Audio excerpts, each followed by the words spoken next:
No moikka! Eli tällä videolla mä kerron, miten suuria pinta-alayksiköitä muunnetaan tämmöisen taulukon avulla. Eli nyt meillä on täällä ensimmäisessä tehtävässä 5 neliökilometriä ja me halutaan se hehtaareiksi. Joten toi viitonen me sijoitetaan tonne 4 kilometrilaatikkoon ja tähän ensimmäiseen ruutuun. Ja sitä ei voi laittaa tohon ruutuun, koska silloin tässä olisi 50 neliökilometriä. Se täytyy laittaa tuohon ensimmäiseen ruutuun.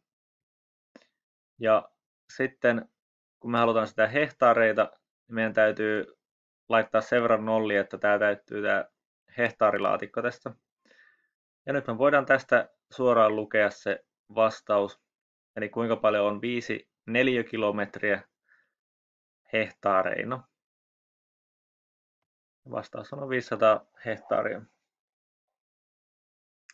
No sitten otetaan toinen esimerkki vaikka tuosta, eli 0,84 kilometriä halutaan hehtaareiksi. Eli 4 kilometriä on 0,8. Se pilkku tulisi tähän kohtaan, mutta nyt kun me halutaan se hehtaareina, niin me laitetaan se 8 tänne ja tietysti 0, että saadaan hehtaarilaatikko täyteen. Ja hehtaareita on siis 80.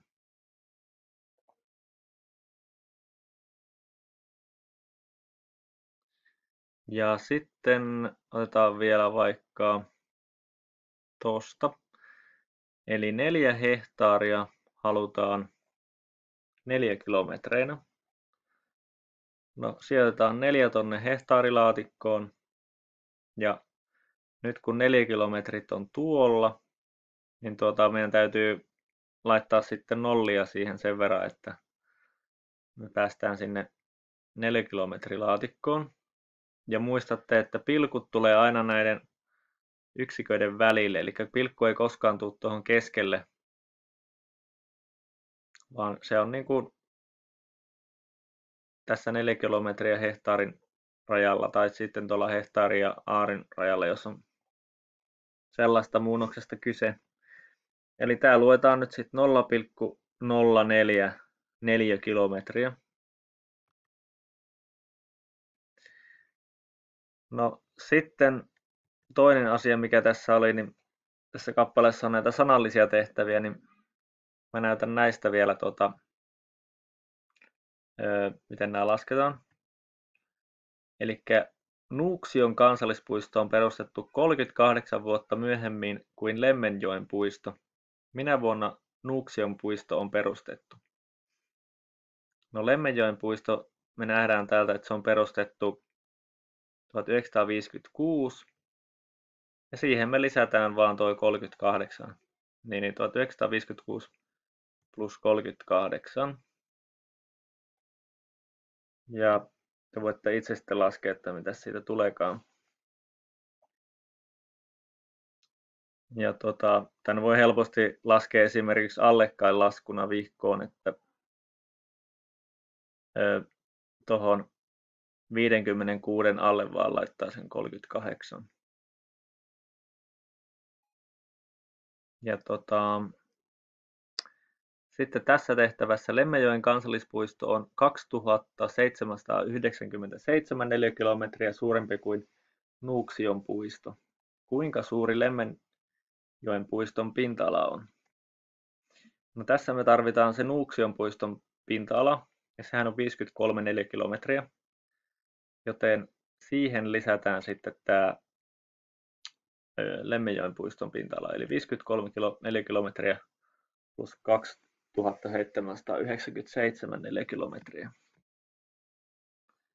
Ja tämän voi myöskin laskea allekkain helposti, että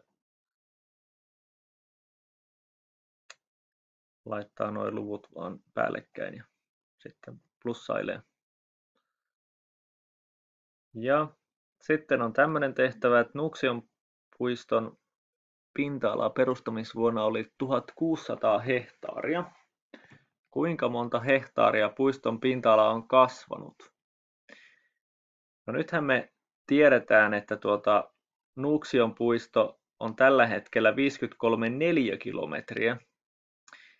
No tässä tämä yksikkö onkin hehtaareja, joten tehdään tuosta 53 neliökilometriä, niin tehdään sitä eka hehtaareja. Eli jos me sijoitetaan se 53 neliökilometriä tänne, tuohon noin, siitä tulee 5300 hehtaaria.